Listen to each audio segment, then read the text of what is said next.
यकीन है कि चुनाव के बाद ये सुविधाएं मिलेंगी? हाँ बिल्कुल सुविधा, बिल्कुल यकीन, 100% यकीन है। अच्छा, इतना भरोसा केजरीवाल पर? हाँ बिल्कुल भरोसा है, 10 साल हो गए भरोसा करते हुए। और वो अपने हर वादे पे खरे उतरे हैं। महिलाओं के लिए उन्होंने जितना किया है ना, आज तक किसी सरकार ने सोचा भी नहीं। करना तो बहुत दूर की बात है, इन्होंने किया है और कर रहे हैं और आगे भी करेंगे। और जो ये बोलते हैं वो जरूर करते हैं। बहुत सारी योजनाएं हैं जो इन्होंने बोली थी और की है। कुछ एक है, इतना बड़ा काम होता है, कुछ छोटी छोटी चीज़ें रह भी जाती हैं क्योंकि उसके लिए समय चाहिए होता है। लेकिन जितना आम आदमी की सुविधा के लिए जो काम होता है वो इन्होंने बहुत ही खूबी से किया है और हमें पूरा यकीन है वो खुद आके भर रहे हैं। कोई भी पार्टी का सुप्रीमो खुद आके आपके फॉर्म नहीं भरता और वो हमारे किदवई नगर में तो एक बुलावे पे दौड़े चले आते हैं। भी आ जाते हैं, आगे में भी आ जाते हैं, केजरीवाल एक बुलाने पे ही आ जाते हैं। अच्छा, मतलब जब मुख्यमंत्री थे तब भी बुलाते थे लोग तो केजरीवाल आ जाते थे? हाँ बिल्कुल, जब से बने तब से आ रहे हैं। हमारे किदवई नगर में मुझे याद है जब हम आए थे यहाँ पे तो पहला जन्माष्टमी में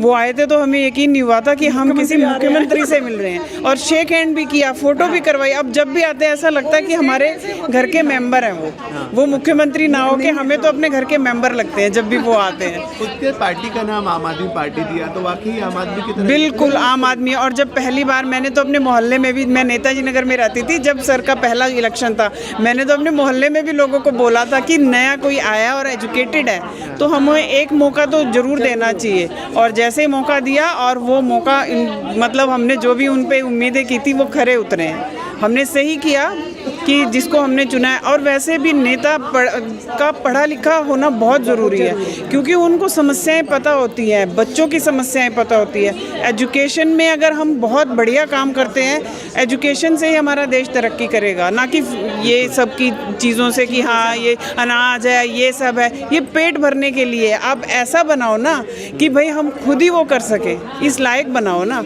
लेकिन रेवड़ी कल्चर का आप जिक्र कर रहे हैं, प्रधानमंत्री ने इसको रेवड़ी कल्चर का नाम दिया। वो प्रधानमंत्री ने अभी दिया है क्योंकि उनके बस की बात नहीं है, उनको नहीं पता कि कैसे करना है। वो इतना कुछ दे के भी केजरीवाल जी फिर भी दिल्ली का बजट है कभी लॉस में नहीं गया जब से वो आए हैं। और जब से वो आए उन्होंने तो शुरू किया है, अब वो उनके बस की नहीं होती तो वो रेवड़ी बोल देते हैं। वो रेवड़ी खुद भी तो देकर दिखाएं, वो अभी भी है। केजरीवाल जी खुद को कहते हैं कि मैं दिल्ली की बहनों का, महिलाओं का भाई हूँ। हाँ जी बिल्कुल भाई है, सिर्फ राखी हमने नहीं बांधी है लेकिन वो हमारे भाई हैं। वो एक बुलाने पे दौड़े चले आते हैं। बिना राखी बांधे भाई का फर्ज निभा रहे हैं? बिल्कुल, उससे ज्यादा निभा रहे हैं। उससे हमेशा ध्यान रखते हैं। वो चुनाव के दौरान ऐसे वादे सरकारें करती हैं, ये भरोसा इतना क्यों कि हाँ वाकई चुनाव के बाद ये दे देंगे?